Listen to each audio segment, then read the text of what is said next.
নির্বাচনটা তো আমরা আশা করি যে এটাকে একেবারেই নিউট্রাল, ফেয়ার, ফ্রি, ক্রেডিবল করতে হবে। এখানে সরকারের মোটেই ইন্টারফেয়ার করার দরকার নাই। আচ্ছা, সরকার যদি এখানে ইন্টারফেয়ার করে তাইলে বুঝতে হবে যে সরকার তার নানা কাজে কর্মে সে দুর্বলতায় ভুগতেছে, যার কারণে সে এখানে কোনো অস্থিরতা তৈরি করে। এটা রাজধানী, তো আমি রাজধানীর কথা বলতেছি, 2 সিটির নির্বাচন। গ্রামেগঞ্জে কী হইলো না হইলো, মারামারি কাটারি কিছু হয়ে গেলো, জাতীয় পর্যায়ে খুব প্রভাব পড়বে না।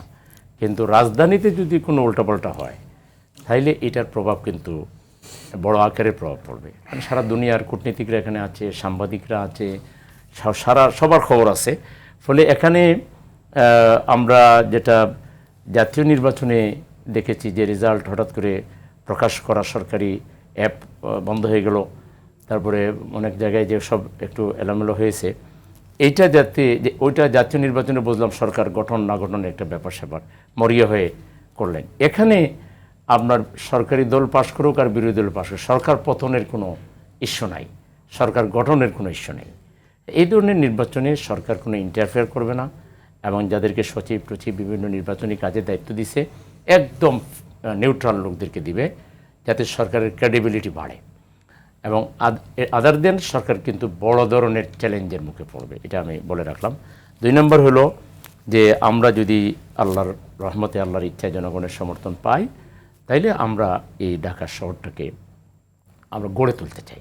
এখানে আমাদের রাজনীতির মোটেই ইচ্ছা না। আমরা চাই জলাবদ্ধতাকে নিরসন করতে, আমরা চাই যানজটের নিরসন করতে, আমরা বায়ু দূষণ, শব্দ দূষণ, পানি দূষণ, খাদ্য ভেজাল এটা দূর করতে চাই। আমরা সেবক হয়ে জনগণের দোরগোড়ায় সিটির যে সেবাটা, সেই সেবাটা পৌঁছে যেন জনগণ দালাল দ্বারা যেন আর দালালের দৌড়াতে যেন পড়তে না হয়। জনগণকে যেন একদিকে ট্যাক্সও দিবে, অন্যদিকে সেবা পাবে না, বিদ্যুৎ পাবে না, গ্যাস পাবে না, এই সামান্য পানিতে তার বাড়ি ডুবে যাবে, তার ব্যবসা বাণিজ্য ডুবে যাবে।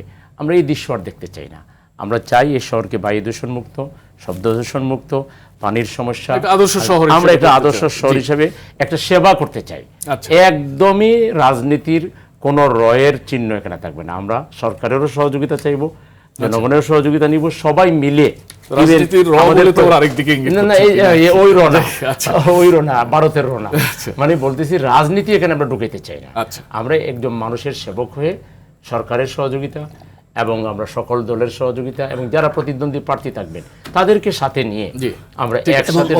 আওয়ামী লীগ সমর্থকদেরও, আওয়ামী লীগ যদি এখানে শহরে থাকে তাহলে সে শহরের নাগরিক হয়ে আছে। আওয়ামী লীগ আর কারো গায়ে লেখা নাই তো, যেই থাকুক শহরে যে বাস করতে পারতেছে, যদি আইনের দৃষ্টিতে সে অপরাধী না হয়, তাহলে আমি তো তার গায়ে আওয়ামী লীগ লাগে। একদম মানে শেষ মিনিটে চলে আসছে, আমি শুধু রিকোয়েস্ট এটাই করবো সরকারের কাছে যে স্থানীয় নির্বাচনটা নিয়ে যেন সরকার কোনো রাজনীতি